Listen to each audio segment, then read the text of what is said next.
어린아이 같은 마음으로 예배를 드린다. 주님이 참 기뻐하실 것 같아요. 예. 오늘 봉독한 말씀을 가지고 하나님이 주신 기업이란 제목으로 함께 은혜를 나누겠습니다.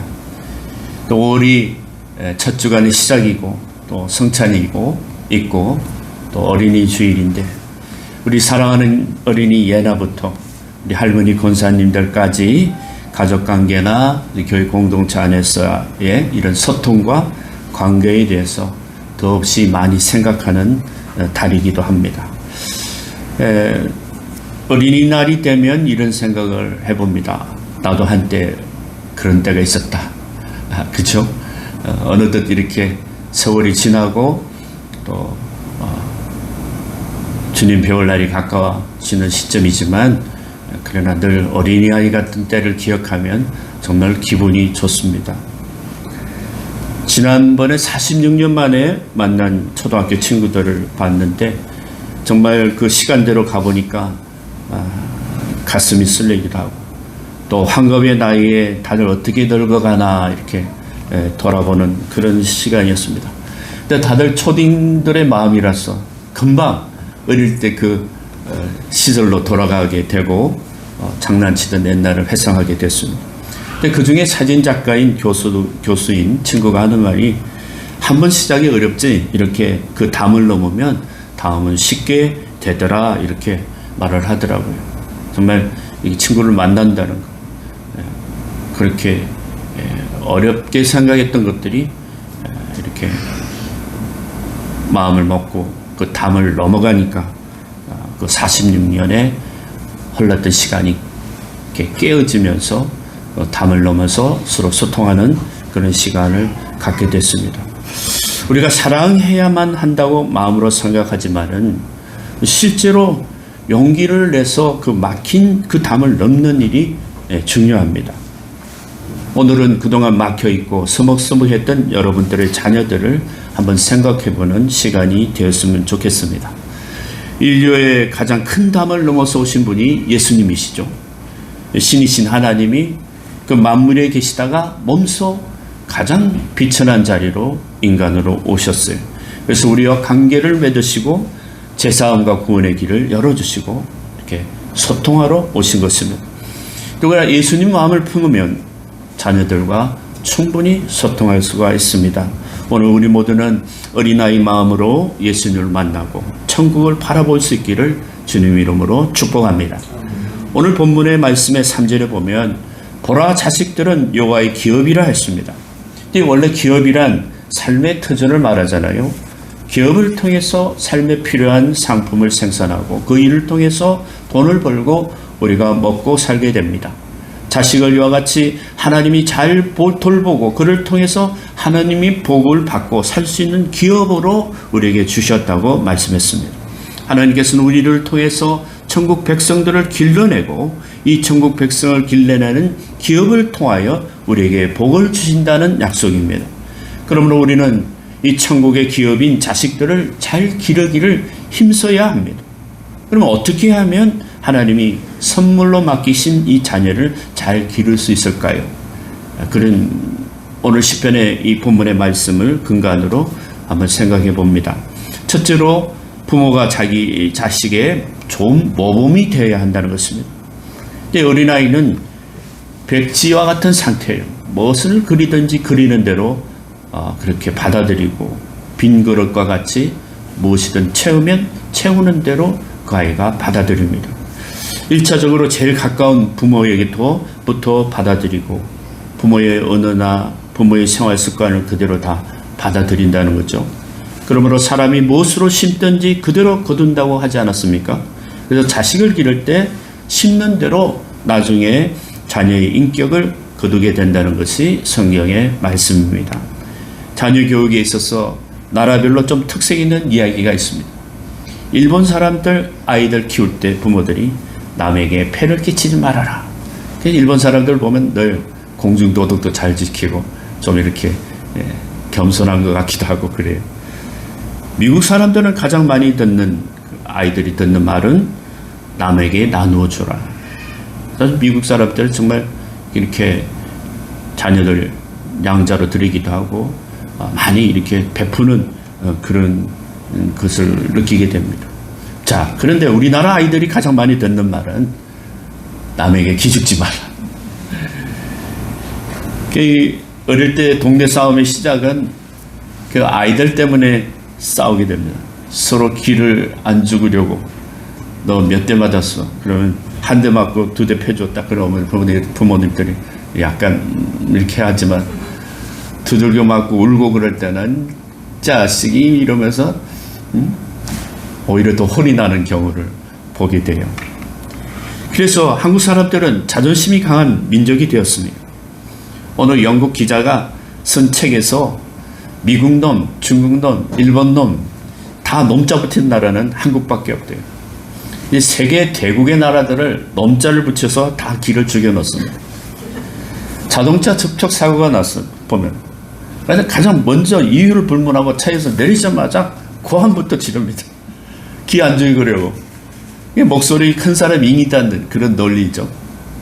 그런데 여러분, 좀 많이 바뀌기도 했지만은 사람이 기가 죽어도 안 되겠지만 아이들에게 남을 사랑하는 법, 또 무엇보다 인간답게 살아가는 법을 가르쳐야 합니다. 기만 살려놓으면 나중에 부모 말도 듣지 않고 망나니가 돼요. 요즘은 특별히 한 아이, 2개, 둘 이렇게 키우다 보니까 이 형제간에 우리는 6남매, 많은 데는 10남매도 있는 분들이 있어요. 다 형제간에 서로 배우고 가르치고 우리 누님은 또 막내를 키우고 엄마같이 그러니까 형제간에도 그 공동체 안에서 가르치고 배우고 질서도 알고 그렇게 양육되는 걸 보는데 오늘 이렇게 한 아이를 양육한다든가 둘 이렇게 적은 아이를 하게 되면 그런 외톨이가 되기도 하고 또 잘못 가르치면 망나니가 되는 경우를 보게 돼요. 어느 가정이든 간에 가풍이 있습니다. 결혼 대상자를 고를 때 양가 집에서 상대방 집의 가풍을 보게 되는데 결혼 상대자를 대강 그렇게 만날 때 알 수 있습니다. 부모를 보면은 그 집안의 분위기가 나타나요. 삶의 가치관도 부모에게서 배웁니다. 그런데 자녀들이 배울 때 부모 앞에서 배우는 것 같지만은 절대 아니에요. 앞에서 말할 때는 그때뿐입니다. 그 자녀가 진짜로 배우는 것은 부모 뒷모습을 보고 배운다는 거예요. 사실 지금 나이가 들고 보니까 공감이 가요. 저희들도 어릴 때 엄마 아빠 부모 앞에는 그렇게 듣는 척 하지만 사실은 뭐 엄마도 그러지도 않으면서 하는 그런 마음이 우리에게 있었던 거죠. 설교자로서 강대상에서 제가 목회자로서 설교할 때 정말 잘 설교를 합니다. 그런데 내려와서 제 한 주간의 삶을 보면 이 뒷골이 서늘해요. 내 삶의 질이 말씀과 전혀 다르고 격차가 심하면 심할수록 저는 더 덩골이 서늘해져요. 심지어 우리 사모는 그런 말은 없지만은 제발 강대상에서만 있으십시오. 그 말은 뭡니까? 강대상이 말씀하는 것처럼 살아라는 거죠. 제 자신을 돌아봐도 그렇지만 우리 부모님들 아이들 뒷모습을 보고 자란다는 말에 공감이 갈 것입니다. 제가 개척하고 근 20년을 이제 청소년 방과후 아동센터 사회복지사로서 아이들 센터에서 2년 넘게 일을 하고 교회에서도 교육 선교한다고 근 20년을 그렇게 청소년하고 뒹굴고 있어요. 지금 또 그렇게 하고 있습니다. 정말 그 아이들이 노는 것이나 태도를 가만히 보면 그 부모의 모습들을 상상할 수 있어요. 여실히 드러나요. 그리고 나중에 부모를 만나고 상담할 때 보면 그렇구나를 알게 되더라는 것입니다. 아이들의 대화나 놀이를 보면 그 아이의 가정 분위기가 부모의 평소 언어 습관을 알 수 있습니다. 아이는 부모의 거울입니다. 아이는 부모를 그대로 따라함으로써 인격 형성을 해갑니다. 그렇기 때문에 부모가 얼마나 아이의 교육에 절대적 영향력이 있다는 것을 우리가 알아야 되고 또 좋은 모범이 되고 모델이 되어야 하는 것입니다. 두 번째로는 자녀 양육을 잘하기 위해서는 자녀들에게 육신적인 양식과 마음의 양식을 공급해야 된다는 것입니다. 자신의 육신적인 그 필요를 자식이 제때제때 공급받아야 한다는 것입니다.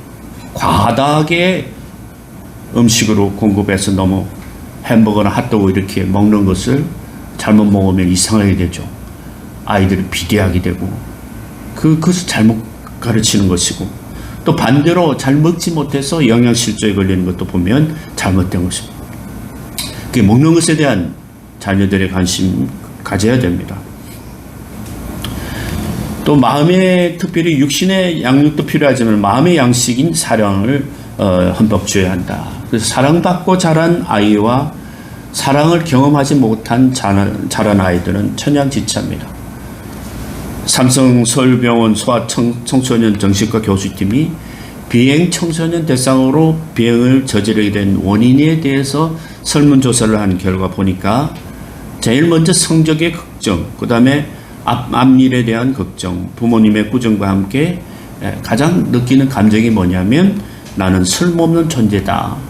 인생에 패배한 존재다. 너무나 그렇게 눌려있다는 거죠. 이런 생각을 가진 아들이 절대적으로 많았고, 그런 좌절과 절망감 때문에 자기를 비하하는 마음을 갖게 되더라는 거예요. 그래서 비행 청소년의 원인이 되더라는 것입니다.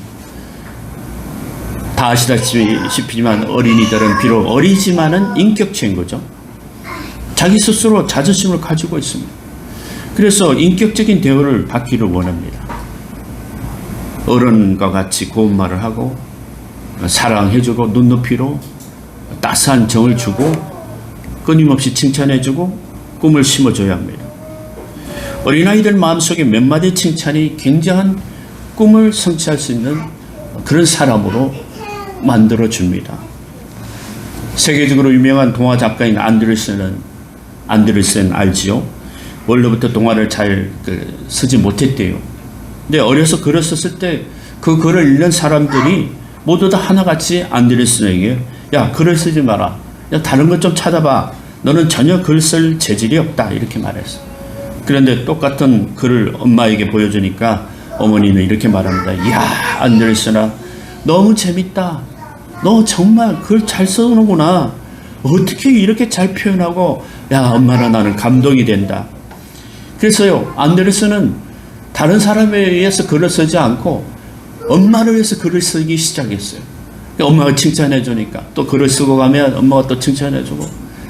나중에 그렇게 훈련하고 연습하다 보니까 안데르센은 세계적인 동화 작가가 됐다는 거죠. 위대한 이태리 성악가 카로스도 있지 않습니까? 한 번은 반에서 선생님이 카로스를 불러서 너 장차 모델래 이랬더니 예, 성악가가 되겠습니다. 그때 애들이 막 책상을 두드리고 배를 잡고 깔깔대고 웃었어요. 근데 선생님도 허허 웃으면서 야, 너 같은 목소리를 가진 사람은 장사꾼은 될지언정 절대로 성악가는 안 된다. 이렇게 말했어요. 이 말을 듣고 있던 카루소는 울면서 집에 와서 엄마에게 얘기하니까 엄마가 이래요. 야, 애들이 책상을 두드리고 배를 잡고 깔깔대고 우는 것은 정말 절대 좋은 일이야. 선생님이 너가 절대 성악가가 못 된다고 한 것은 정말 절대 좋은 일이다.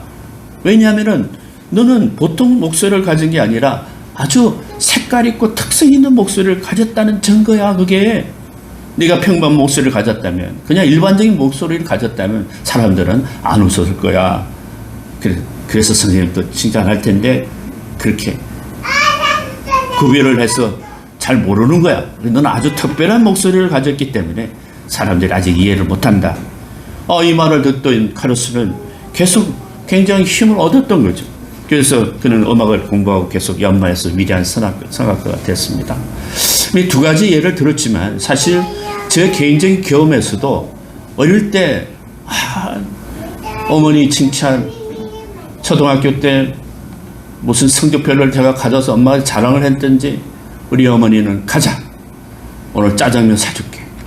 근데 한복을 하얀 분홍색 한복을 탁 입고 저를 손을 잡고 옛날 울산 우체국 옆에 소방서 그는 벚꽃이 이렇게 쫙 내리는 흩날리는 벚꽃이 휘날리는데 엄마의 그 저고리 색동 저고리 너무 아름답고 손을 잡고 걷는 거 다른 기억은 별로 없어요. 근데 왜 지금 생각나지? 이거는 애드립입니다. 설계문에 없는 거예요. 그 어머니가 생각나는 거예요. 저도 이렇게 자존감이 높은 이유는 바로 그렇게 어머니께서 저에게 힘을 주셨던 것을 기억합니다. 여러분, 자녀들에게 꿈과 희망을 심어주려면 칭찬을 해줘야 돼요. 격려를 해주십시오. 그리고 꿈을 개발시켜 주십시오. 이런 것이 부모가 자식을 올바르게 양육하고 교육하는데 굉장히 중요하다는 생각을 하게 됩니다. 세 번째로는 올바른 교육을 시켜야 한다는 겁니다. 근데 교육 중에 가장 중요한 것이 우리는 신앙교육이라고 생각합니다. 하나님을 공경하고 예배하는 신앙의 교육이 가장 중요합니다. 인간으로 태어나서 하나님을 알고 하나님을 아바 아버지라 부를 수 있는 그 영감, 거기까지 내가 온 우주의 창조자신 분의 자녀라는 그 자존감을 갖게 되는 그 순간은 인생은 달라져요.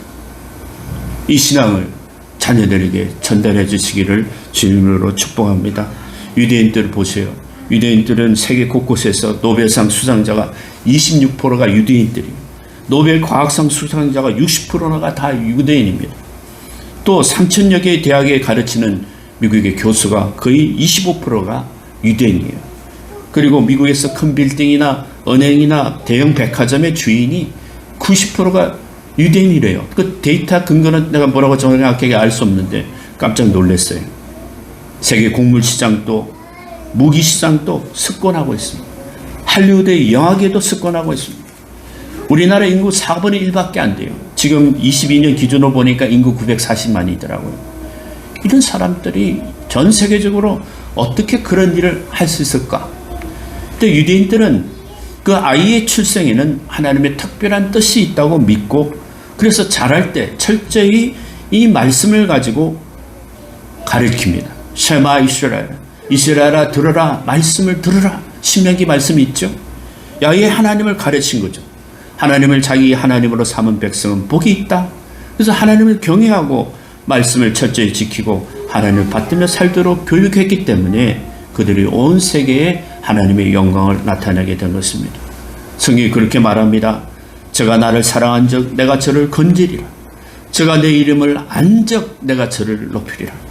우리 아이들이 하나님을 공경하고 예배를 가장 중심적으로 지켜가는 그 삶의 태도 속에서 이것이 하나님을 경외하는 것을 배우게 되고, 그리고 철저히 집에서 교육시키고 또 교회에서 가르쳐야 합니다. 저는 이 예배가 유년부 따로 이렇게 드리는 예배보다도 유대인 정통에서는 다 공통적으로 공동체 안에서 예배를 드려요. 어린이에 나와 저 흥얼거리듯이, 그리고 나이든 연세든 노모같이 부모님들, 권사님들 같이 이렇게 해서 통합적인 교육을 시켜요. 서로 배우게 되고 또 그런 서로의 에너지를 받게 되는 것이고 주게 되는 것이고, 그래서 유대인 정통의 그 교육에서는 정말 가르침이 큽니다. 학교에서는 이런 교육을 시키지 않습니다. 공적으로 인본 교육에 취지 있는 우리 한국 공교육을 보면 이미 진화론에 이렇게 가르쳐 있고, 그리고 오늘날 그런 교육들에 대한 그 이해가 전혀 안 되어 있어요. 잠언서 22장 6절에 보면 마땅히 해야 할 길을 아이에게 가르치라. 그리하면 늙어도 그것을 떠나지 아니하리라.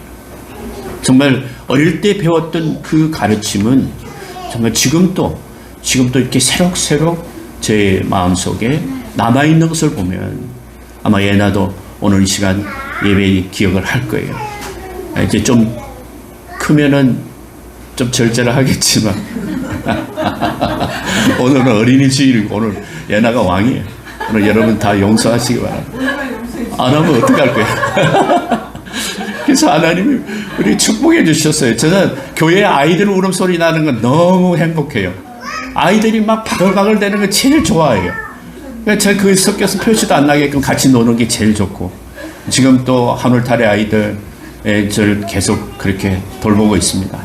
그래서 우리는 중요한 것은 어린아이 같은 마음을 품고서 우리가 하나님을 경배하고 그 속에서의 통전적인 이해를 갖는다는 것이, 뭐 유대인은 우리 뭐 다른 걸 다 따를 건 없지만 정말 그 교육의 방법에서는 하바루타는 이게 말씀으로 가르치는 거거든요. 흥을대고 아이에게도 그렇게 생각하니? 그리고 왜 그렇게 생각하니? 이 색깔이 왜 좋니? 저 색깔이 왜 좋아? 왜 하늘은 높고 땅은 이렇게 계속 그런 대화 속에서 정답은 없어요. 하바르타 교육이. 우리 곧 아마 하바르타 교육을 여러분 한번 받으시면, 할머니들 받으시면 좋을 것 같아요. 그림으로 보는 하바르타 선생님이 올 방학에 제가 올 겁니다. 그래서 그림책을 가지고 아이들과 대하는 법을 배우는 거예요. 꼭 할머니, 우리 할아버지들 그림책과 아이들과 교통하는 거 배우시기 바라요. 소통하는 것입니다. 대하는 법을 배우는 것이고, 어린아이 같이 눈높이를 맞춰서 그들의 마음으로 계속 들어가는 것. 그러다 보면 우리들이, 다윗이 그랬잖아요. 엄마 품속에 잠든 아이와 같은 영성이라고. 다윗이 뭔가 전장에서 피비린을 하는 그런 싸움에서도 그가 이렇게 하나님의 합한 자로서 이렇게 칭찬받을 수 있는 이유는 그 마음속에 어린아이 같은 마음을 품고 있기 때문에, 잠자는 아이와 같은 그런 품속의 아이와 같은 그런 마음을 늘 하나님과의 관계 속에서 품고 있기 때문에 그 속에는 생명이 있고, 그리고 성장이 있고, 그리고 그 속에는 구원이 있다는 사실을 믿으시기 바랍니다. 예수님도 그랬잖아요. 어린아이 오는 것을 막지 말라고 그랬잖아요. 우리가 어린아이 같은 마음을 지금 품어야 되고, 예수님과 같은 마음을 품어야 됩니다. 공교육에서는 이런 걸 가르치지 않아요. 애들 특별히 시험으로 학기 대입 시험을 해서 애들이 얼마나 시험으로 지금 몰고 다닙니다. 학원으로 이렇게. 세상 교육은 그래요. 그래서 우리는 이 교육을 목적을 놓치지 말아야 됩니다. 열방 선교교회는 어디 멀리 가서 선교하는 것이 아니고 교육 선교예요. 제가 지침에 처음에 개척할 때 교육으로 교육으로 아이 어른뿐만 아니라 평생 교육으로 우리가 말씀을 양육할 뿐만 아니라 세상의 지식도 인문학적 관점도 풍성하게 넓히는 거예요. 많은 책을 읽고 또 소양을 넓히고 또 여러 가지 강좌를 통해서 풍성하신 하나님 은혜를 경험하게 되는 것입니다. 이 교육의 목적을 놓치지 마시기를 주님을 축복합니다. 네 번째로는 자녀가 살아가는 환경과 자녀가 사귀는 친구에 관해서 굉장한 관심을 기울여야 한다. 환경으로 보면 우리 때는 뭐 이렇게 한 라떼는 들어가면 참 싫은데 우리 좀 구분이 되니까 하는 말이고, 우리는 뭐 스마트폰을 가질 겨를이 없죠. 근데 지금 아이들은 스마트폰을 이미 정보를 다 입수하고 있고 지네들끼리 막 소통하고 초등학교 정도 되면요 이 손가락이 날아다녀요. 근데 그걸 막으면 아이들과 지네 또래끼리 소통이 안 돼요. 그럼 어떻게 관리해야 되느냐? 그것을 허락하되 그 범위 안에서 절제하고 다스릴 수 있는 마음을 갖게 해야 돼요. 그것이 또 오늘날 교회 교육의 한 목적이 되고 목표가 되는 것이죠. 세상이 줄 수 없는 것, 교회에서 가르침을 받는 것, 말씀으로 양육할 때 분명히 그 아이가 변화가 될 줄로 믿습니다. 제일 중요한 문제는 친구 문제입니다. 친구는 큰 영향을 받습니다. 친구 따라 강남 간다는 말이 있듯이 다 친구 따라 행하게 됩니다. 어떤 친구를 사귀느냐. 그래서 좋은 친구를 사귀게 되면 정말 좋은 영향을 받아요. 정말 저렇게 되고 싶다. 나도 폼나게. 뭐 이렇게. 그렇게. 근데 나쁜 친구를 사귀게 되면 계속 그 나쁜 버릇을 서로 따라하게 돼요. 유유상종이라고 끼리끼리 동료식이 가장 청소년이나 청년 때 많아요. 그래서 좋은 친구, 저는 딱 2명만 있으면 된다고 생각합니다. 친구 많다고 자랑할 필요 없습니다. 정말 나를 살갑게 이해하고 알아줄 수 있는 친구, 지금 지내보니까, 이제까지 자라보니까 딱 2명, 진실하게 나를 사랑해주고 나를 아껴줄 친구 2명만 있으면 나는 그 인생은 성공했다고 믿어요.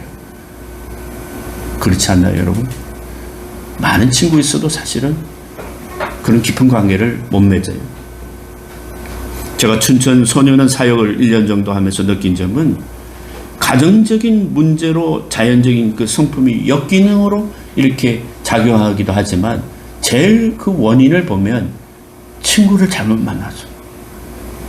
그래서 사고치고 소년원에 들어와요. 근데 사고가 소년원에 올 정도면 굉장히 좀 심한 경우입니다. 강도니 폭행이니 강간이니 상해니 절도 그러면서 그때 제가 왜 그랬는지 모르겠어요. 눈물을 뚝뚝 흘리기도 해요.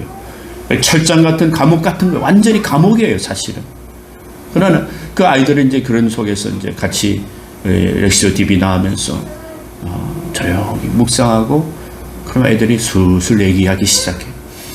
그 속에서 이제 하나님이 만져주시기를 바라고 같이 공유하는 시간을 가지게 되는데 원인은 친구를 잘못 만났다. 정말 안타깝죠. 한순간의 실수로 한창 꽃필 10대 서절에 그 철창 안에 있다는 것은 그래서 저는 마음을 졸이고 안타까워했습니다. 그래서 청소년 사역을 해야겠다는 마음이 더 굳혀졌어요. 비행 청소년 보호 갱신 사역은 누군가는 해야 될 것이지만은 먼저 우리가 소년원까지 안 가도록 아이들을 지금 양육하는 것이 중요하고 가까운 우리 자녀들부터 기도하면서 품게 되기를 주님으로 부탁합니다. 부모된 우리 모두가 자녀들이 좋은 친구들 사귀도록 올바로 지도해야 된다는 것입니다. 마지막으로 결론적으로 중요한 말씀입니다. 영적인 아비로서 영적인 어미로서 우리가 하나님 앞에 자녀들을 위해서 늘 기도하고 축복해야 되는 것입니다. 우리가 다른 것은 다 뭐 이렇게 위해서 기도하잖아요. 필요를 위해서 기도하잖아요. 사업이 잘 되도록 기도하면서. 그런데 자녀를 기업으로 주신 것을 가지고 왜 기도를 안 하는지 저는 정말 안타깝습니다. 하루를 빼지 않고 자녀를 위해서 기도하십시오. 이 자녀의 배우자까지도 기도하십시오. 여러분 정말 다음 세대인 자녀들을 기도해야 됩니다. 새벽에 우리 부부는 우리 교회 자녀들의 이름을 다 일일이 놓고 기도합니다. 일가 친척을 조카들 이름 불러가면서 기도합니다. 마지막 손주 배강민까지 기도합니다. 그럼 벌써 30분이 금방 지나요. 애들 이름 부르고 그냥 생각하고 이미지 떠리고 그냥 이렇게 해서 오로로 좀 막 하는 방언으로 기도하고 그냥 그런 뭔가 시간이 금방 30분 지나가요. 여러분 자녀들 때문에 마음속에 응어리 두지 말고 새벽에 나와서 기도하십시오. 새벽잠이 뭐 그럼 힘들면 낮에 와서 기도하십시오. 문 열어놓고 기도하십시오. 30분 왜 투자 못합니까? 다른 거 30분 다 하면서 자녀를 위해서 왜 30분 기도 안 합니까? 기도도 안 해보고 손들고 포기하지 마십시오. 자녀에게 문제를 주신 것은 기도하라고 주신 것이고 기도할 때 천사가 움직이는 것입니다. 누가복음 23장 28절에 예수님이 십자가를 짊어지고 골고다를 갈 때 많은 예루살렘의 여인들이 막 울고 예수님을 따라오니까 주님께서 말씀하셨습니다. 예수께서 돌이켜 그들을 향하여 가라사대 예루살렘의 딸들아 나를 위하여 울지 말고 너희와 너희 자녀들을 위해서 울라고 그랬습니다. 우리와 우리 자녀들을 위해서 울어야 합니다. 기도의 눈물을 뿌릴 때 분명히 흔적이 있습니다. 여러분 저는 그 부모의 기도가 얼마나 힘 있는지 많이 보게 됩니다. 성어 어거스틴은 젊은 시절에 허랑방탕하고 자기 멋대로 살았습니다.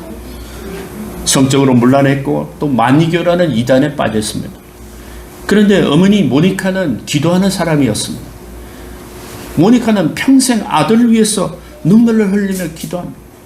이 고백록에 보면 정말 이 고백이 참회 같은 어거스틴의 참회를 기록한 것인데 하나님 내 아들 어거스틴을 용서해 주십시오.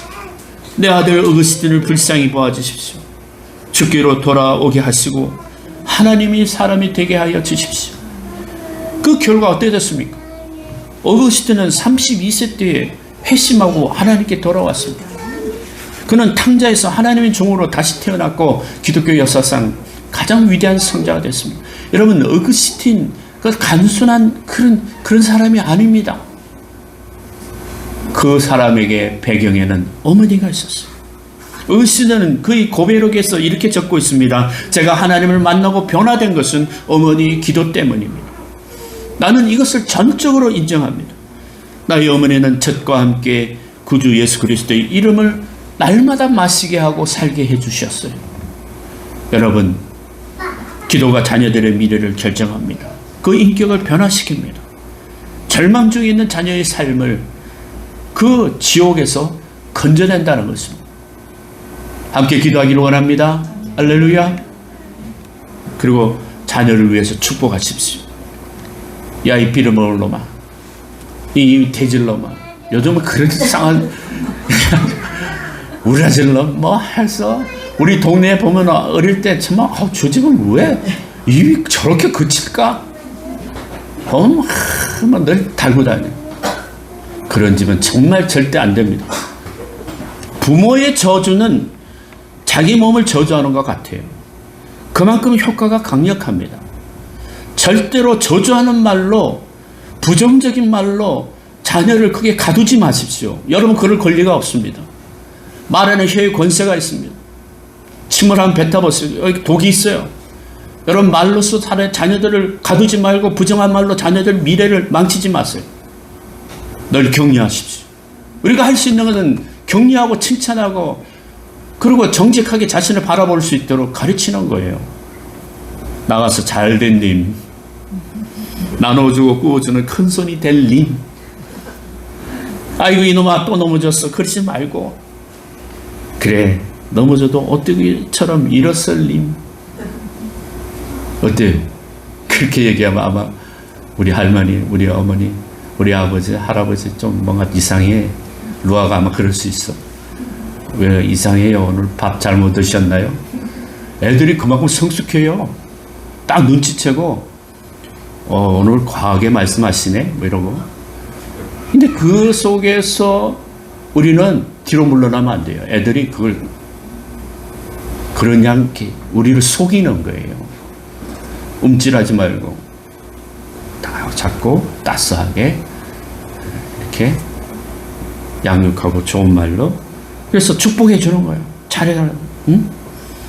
그리고 자녀된 우리 청년들 또 우리 자녀들은 길을 열고 마음을 열어서 부모님의 가르침을 진심으로 받아들이고 순종해야 합니다. 처음엔 버틸 때도 있지만 근데 되도록 부모님이 나를 잘 되도록 하시는 말씀이 많다 보니까 순종해서 그진 손해볼 게 하나도 없더라고요.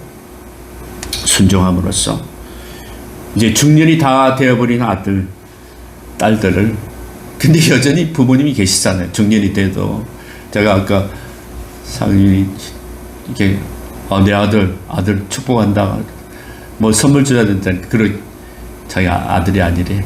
어린애가 아니에요. 참 어린이날이라고. 어린이가 아니래요. 꽃을 이쁜 꽃을 가져왔어요.